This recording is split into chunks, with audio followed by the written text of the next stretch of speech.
Merci, Monsieur le Président, Monsieur le Vice-président, mes chers collègues. Après une période chaotique, notamment une année 2015 qui a marqué la transition entre la gestion de l'ancienne majorité et la nôtre, nous entrevoyons enfin des perspectives plus optimistes, même si l'avenir demeure encore incertain. L'espoir qui m'anime n'est pas le fruit d'un bouleversement conjoncturel ou d'une quelconque assurance d'une aide de l'État. Il est né du constat que notre majorité, sous l'impulsion du Président et de l'exécutif, a su relever les défis qui se présentaient à elle. Les orientations stratégiques ont été concrètement traduites en une série de délibérations cadres et de politiques nouvelles dont nous pouvons nous enorgueillir. Avant de laisser mon collègue Jean-Noël Verfaillie vous présenter les orientations budgétaires pour l'année 2017, permettez-moi de revenir sur les éléments contextuels qui ont présidé à l'écriture de ce rapport. Depuis notre élection, en mars 2015, chacune de nos actions, chacune de nos politiques a été rigoureusement mesurée, évaluée, afin de ne pas gréver davantage les finances départementales que nous avions trouvées dans un état déplorable. À force de persévérance et avec nombre de réserves, nous avons su baisser nos dépenses de 160 millions d'euros cumulées sur 2015 et 2016, tandis que l'État nous abandonnait, laissant les nordistes à leur triste sort. Des chiffres de croissance peu encourageants, 1,3% en 2015, 1,5% en 2016 et 2017. Un taux de chômage élevé dans notre département, à mi-2016, 12,6%, soit presque 3 points de plus que la moyenne nationale. Alors même que les indicateurs de notre collectivité devraient alerter le gouvernement sur la nécessité d'être mieux accompagnés, les données dont nous disposons actuellement sur le projet de loi de finances 2017 nous déconcertent et nous inquiètent. Si j'osais me permettre, je qualifierais l'État de confiscateur, voire d'usurpateur. En effet, pour la 5e année consécutive, la dotation globale de fonctionnement pour notre département est réduite, une nouvelle fois, de près de 40 millions d'euros, soit 135 millions d'euros cumulés depuis 2013.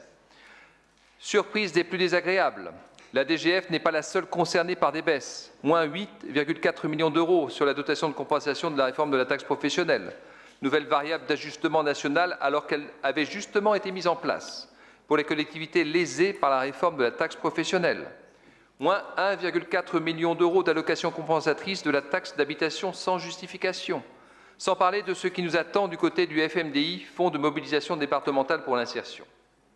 Le gouvernement, un brin comploteur, nous annonce d'importantes réformes touchant aux recettes départementales, sans en définir les contours précis.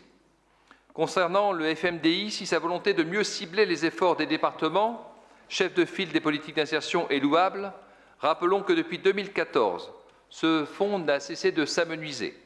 40 millions d'euros en 2014, 37 en 2015, 35,6 en 2016. À combien pourrons-nous prétendre en 2017 ? En guise de consolation, on nous annonce que le projet de loi de finances rectificative 2016 prévoit le versement de 24,8 millions d'euros au titre du Fonds de soutien 2016, alors que l'État nous doit 288 millions.